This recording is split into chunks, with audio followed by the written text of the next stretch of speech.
কংগ্ৰেছে যদি অকল সংখ্যালঘু চিটকেইটাৰ কথা ভাবি এইকেইটা আমাৰ বাপুতি সাহোন আৰু নিদিওঁ আৰু এইবুলি যদি ভাবি থাকে কেনেকৈ এলায়েন্স হ'ব আপোনালোকে নিজে কওক গোটেই অসমত 15টা খেলিছোঁ অকলে খেলিব লাগে অকল সংখ্যালঘু সমষ্টিয়ে আমি 15টা খেলিব লাগে অকলে 15টা সংখ্যালঘু চিটত বাদ দিয়ক তেওঁলোকক কৈছোঁ যে আমাক 3টা মাত্ৰ সংখ্যালঘু চিট দিয়ক আৰু 2টা এলায়েন্সতে দিয়ক 3টা পোনপটীয়াকৈ আমাক সংখ্যালঘু চিট দিয়ক 2টা এলায়েন্সত দিয়ক সেইটোলৈকে মানিলোঁ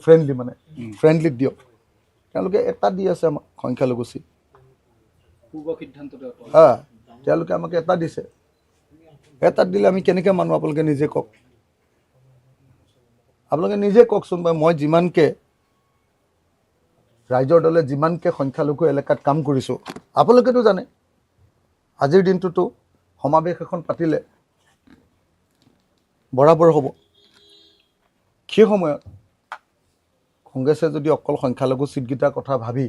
এইকেইটা আমাৰ বাপুতি সাহোন আৰু নিদিওঁ আৰু এইবুলি যদি ভাবি থাকে কেনেকৈ এলায়েন্স হ'ব আপোনালোকে নিজে কওক গোটেই সংখ্যালঘু চিটবিলাক তেওঁলোকৰ আৰু এইকেইটা বাপুতি সাহোন আৰু এইকেইটা এৰিব নোৱাৰোঁ আমি আমাৰ মন বেয়া তেওঁলোকৰ মন বেয়া নাই ভালটো মই নাজানো বহুত কথা তেওঁলোকৰ লগত কম্প্ৰমাইজ কৰিছিলোঁ তেওঁলোকৰ ছিনিয়ৰ লিডাৰবিলাক আহিছিলে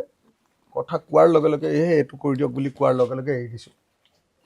কিন্তু আমাৰ কথা এটাও শুনা নাই